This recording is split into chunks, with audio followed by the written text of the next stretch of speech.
మన పురాణాల్లోని కథలకి ఈరోజు మనం చదువుకునే సైన్స్కి ఏమైనా సంబంధం ఉంటుందా? వినడానికి కాస్త ఆశ్చర్యంగా ఉండొచ్చు.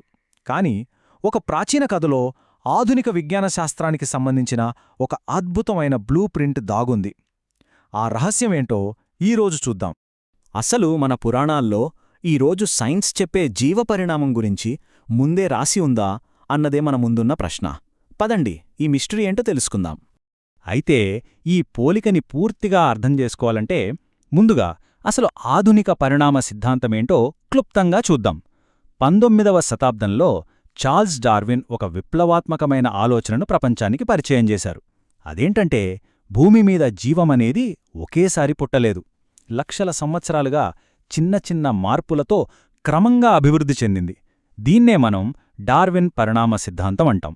సో ఈ సిద్ధాంతం ప్రకారం జీవం ఎలా అభివృద్ధి చెందిందంటే మొదట జీవం నీటిలో పుట్టింది. ఆ తర్వాత నీటిలోనూ నేలమీద బ్రతకగల జీవులొచ్చాయి. తర్వాత పూర్తిగా నేలమీద బ్రతికే జంతువులొచ్చాయి. ఆ జంతువుల నుంచి మనిషికి మధ్యొక పరివర్తన రూపం ఏర్పడింది. అక్కడినుంచి ఆదిమ మానవులొచ్చారు. చివరిగా ఒక నాగరిక సమాజాన్ని నిర్మించుకున్నారు. ఈ ఆర్డర్ గుర్తుపెట్టుకోండి, ఎందుకంటే అసలు మ్యాజిక్ ఇక్కడే ఉంది. సరే, ఇప్పుడు సైన్స్ని పక్కన పెట్టి మన పురాణాల వైపు వద్దాం. మనకు తెలిసిందే, హిందూ ధర్మంలో విష్ణువు దశావతారాలు చాలా ముఖ్యమైనవి. భూమిమీద అధర్మం పెరిగినప్పుడు దాన్ని నాశనం చేయడానికి విష్ణుమూర్తి 10 వేర్వేరు రూపాల్లో అవతరించాడని మనం నమ్ముతాం. ఈ అవతారాల్లో అన్నిటికన్నా ముఖ్యమైనది వాటి ఆర్డర్, అంటే ఆ క్రమం. ఒక్కసారి చూసేద్దాం.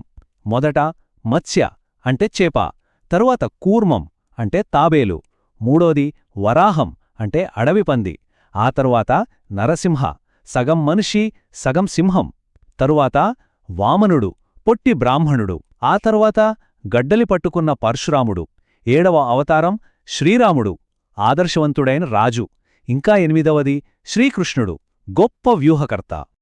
రైట్, ఇక్కడ్నుంచే అసలు కథ మొదలవుతుంది. ఇప్పుడు మనం డార్విన్ చెప్పిన పరిణామ క్రమాన్ని, విష్ణు దశావతారాల క్రమాన్ని పక్కపక్కన పెట్టి చూద్దాం.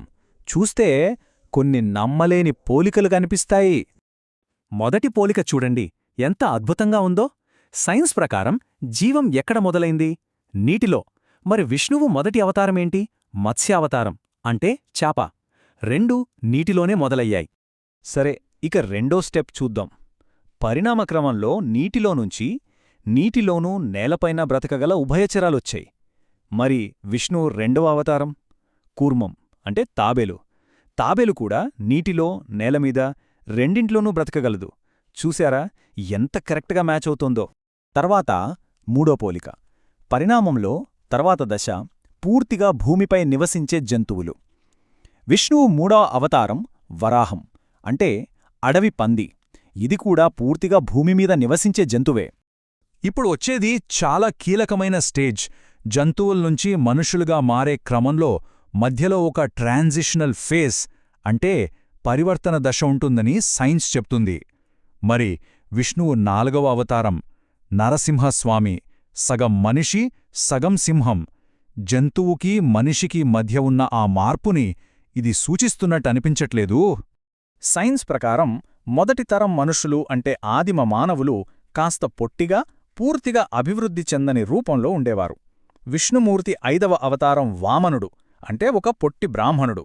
మళ్ళీ ఇక్కడ కూడా కరెక్ట్గా సింక్ అయింది. మనిషి పరిణామంలో నెక్స్ట్ స్టెప్ ఏంటి?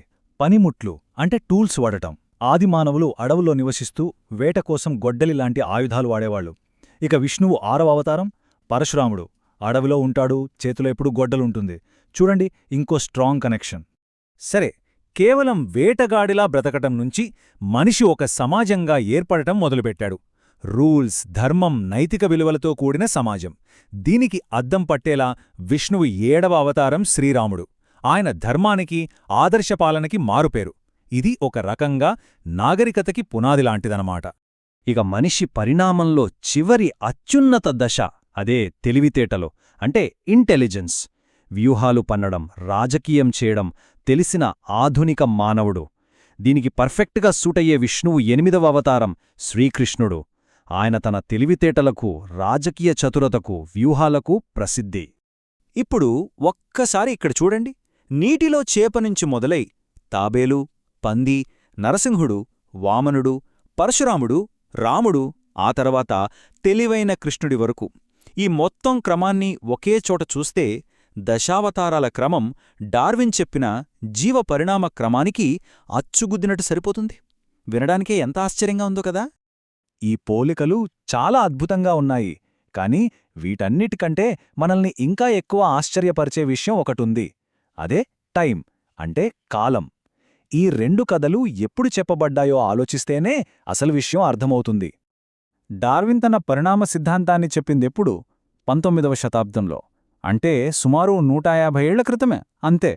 కాని దశావతారాల కథ, అది మన పురాణాలలో వేల సంవత్సరాల క్రితమే రాయబడింది. ఈ రెండిటి మధ్య ఉన్న టైం గ్యాప్ చూస్తే మైండ్ బ్లాక్ అవుతుంది. అంటే ఒక్కసారి ఆలోచించండి, ఈరోజు సైన్స్ ఎంతో రీసెర్చ్ చేసి కనుక్కున్న జీవ పరిణామక్రమాన్ని మనవాళ్లు వేల ఏళ్ల క్రితమే దశావతారాల కథ రూపంలో చెప్పారో. మరి ఇంతలా ఉన్న ఈ పోలిక కేవలం కాకతాళీయమా, యాదృచ్ఛికంగా జరిగిందా, లేదా మన పూర్వీకులకి మన ఊహకు అందని సైన్స్ పరిజ్ఞానం ఉందా? ఈ ప్రశ్నకు సమాధానం మనమే వెతుక్కోవాలి.